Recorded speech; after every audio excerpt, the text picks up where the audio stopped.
Hello বন্ধুরা, এই ভিডিওটা হচ্ছে পাখির জন্মদিনে রাত্রেবেলা। পাখির একটা বান্ধবী এরকম ফলস চুল পরে এসেছিল, আর সেটাই মেঘনা মাথায় দিয়েছে, টিয়া মাথায় দিয়েছে, কি ভালো লাগছিল। আমিও দোকানে না এরকম খুঁজেছি কিন্তু পাইনি। সরস্বতী পুজোয় খুঁজছিলাম মেঘনাকে পরাবো বলে, কিন্তু পাইনি, কি আর করা যাবে। তারপরে এই দেখো, আমরা সবাই মিলে একটা ছবি তুলছিলাম। আমার বাবার সাথে আমরা 4 বোন এই প্রথমবার একসাথে ছবি তুললাম।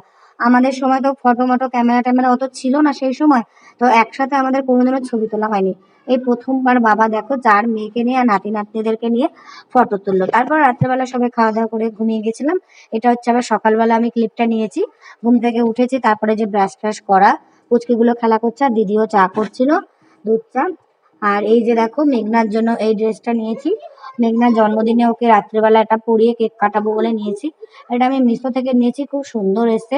এটা একটা স্যাটিন গাউন, দারুণ এসছে। কিন্তু ওরা একটু ঝুলটা ছোট হয়েছে, বাট কোনো ব্যাপার না। আর একটু ছোট ছোট ড্রেসগুলো না দেখতেও ভালো লাগে, একদম বড় হলে ভালো লাগে না। আর মেঘনা যেহেতু অনেকটা রোগা হয়ে গেছে, তাই একটু শর্ট ড্রেসই ওকে ভালো লাগবে।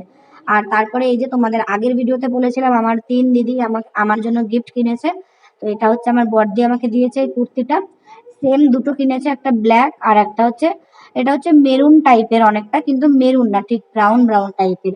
এটা আমাকে দিয়েছে। আর এটা হচ্ছে আমার মেজদি কিনেছে। এটা আমার মেজদি আমার জন্য কিনেছে। এটা হচ্ছে কি নায়রা কুর্তি না কি বলে, সেগুলো আমি সঠিক জানি না। এগুলো ওই 2 পাশে কাটা আর লেস দেওয়া নায়রা কুর্তি মনে হয় বলে এগুলোকে।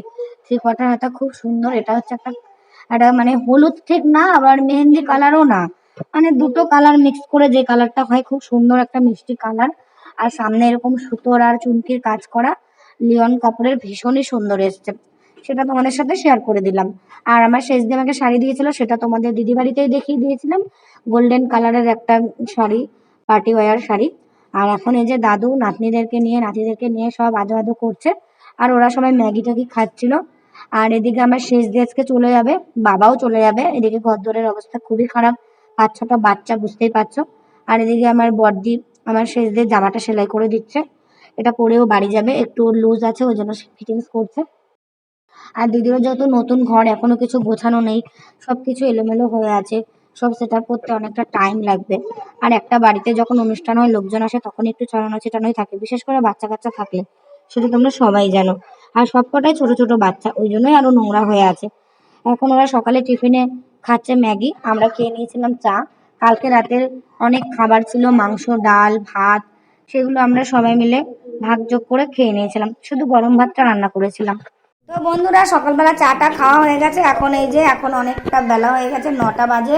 আমার শেষ দিয়ে রেডি হয়ে গেছে। কালকের ভিডিওতে তোমাদের বলেছি যে আমার দিদি চলে যাবে সকালবেলা, কেননা ওর তো ফ্ল্যাটে থাকে, বাড়ি ফাঁকা রেখে যাওয়া যাবে না কোথাও, তার জন্য একদিনেরও ছুটি নিয়ে এসছে। তো আমার দিদি রেডি হয়ে গেছে। এখন সকালবেলা গরম ভাত, আলু সেদ্ধ, ডাল, আর কালকে রাতের মাংস, ডাল টাল ছিল, সেগুলো রয়েছে। এখন আমরা সবাই মিলে সেগুলো খেয়ে উদ্ধার করব, তারপর আবার দুপুরে রান্না বান্না হবে। তো আজকে আমার বাবা আর আমার শেষদি চলে যাবে, আমি আর মেজদি থাকবো। আমার শেষদি যাবে একদিকে কলকাতা, আর আমার বাবা যাবে কাটোয়া। বাবা বিকেলে যাবে, এখন যাবে না, দুপুরে খাওয়া দাওয়া করে যাবে। আর আমার শেষদি এখনই চলে যাবে খাওয়া দাওয়া করে। তো চলো দেখতে থাকো ব্লগটা, ভালো লাগবে আশা করি। ওই ওরা সবাই চলে যাচ্ছে, বৃষ্টি পড়ছে, মেঘনাও গেল ঘর। কি টাটা, তাড়াতাড়ি চলে আসবে আবার। বাবা ভেবেছিল বিকেলে যাবে, তারপর ভাবলো যে সেজো মেয়ে যখন যাচ্ছে একসাথেই বেরিয়ে যায়, এক টোটোতে করেই চলে যাবো। তার জন্য বাবাও বেরিয়ে গেল, কিন্তু বাবা বেরিয়ে না বিপদে পড়ে গেছে। কি বিপদে পড়েছে জানো? নবদ্বীপ থেকে আর ট্রেন পাচ্ছে না, বিকেল 4টেতে ট্রেন। বাবা সেই কি করবে, বাসে করে তারপরে বাড়ি গেল। অনেকটা ওয়েট করার পরে বাস চলছিল, কেননা তোমরা সবাই জানো যে 27শে আগস্ট ছাত্র সমাবেশ ছিল, নবান্ন অভিযান, তার জন্য। তো এদিকে আমরা রেডিমেডি হয়ে চলে যাচ্ছিলাম আমরা ব্রজধামে, যেহেতু কালকে কৃষ্ণের জন্মাষ্টমী ছিল, আজকেও নাকি আছে, সেই কারণে সেখানে আমরা প্রসাদ খেতে গেছি। কি ভালো লাগে ঠাকুরের প্রসাদ খেতে। আর ঠাকুরের প্রসাদ খেতেও কিন্তু অনেক ভাগ্য লাগে, ভাগ্য ছাড়া ঠাকুরের প্রসাদ কিন্তু পাওয়া যায় না। তো আমরা শ্রীকৃষ্ণের প্রসাদ খেতে চলে এসেছি। খিচুড়ি, তরকারি, পায়েস, চাটনি, অনেক কিছু দিয়েছে। আমরা ভীষণ মজা করেছি, সব বাচ্চাগুলো গেছে। আর আজকে কিন্তু সকাল থেকে বৃষ্টি হচ্ছিল, আবার দুপুরবেলা এত রোদ উঠে গেছে না, কি বলবো, প্রচন্ড পরিমাণে রোদ উঠেছে।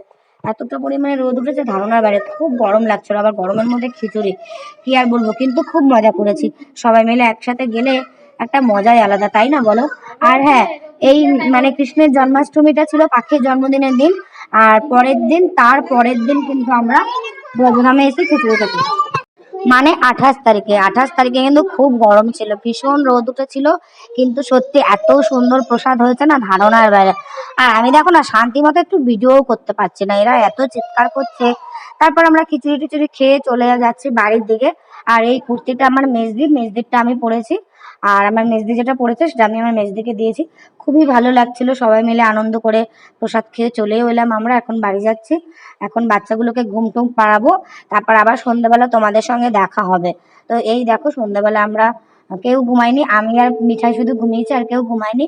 কেননা সত্যি বলতে মেঘনা বাড়িতে থাকলে ও না ঘুমালে আমি ঘুমাতে পারি না, কেননা একটা টেনশন থাকে ও কি করবে না করবে। কিন্তু দিদি বাড়িতে এলে, বাপের বাড়িতে গেলে শান্তি মতো নিশ্চিন্তে আমি ঘুমাতে পারি। আমি 3:30 থেকে 6টা অবধি ঘুমিয়েছি। আর মেঘনা খেলা করছিল সব দিদিদের সাথে, বোনদের সাথে, মাসিরাও ছিল। তারপর সন্ধ্যাবেলা দিদি টিফিনে চাউমিন করছিল। তো আজকের ব্লগটা এখানে শেষ করে দিলাম। কেমন লাগলো ব্লগটা? টাটা।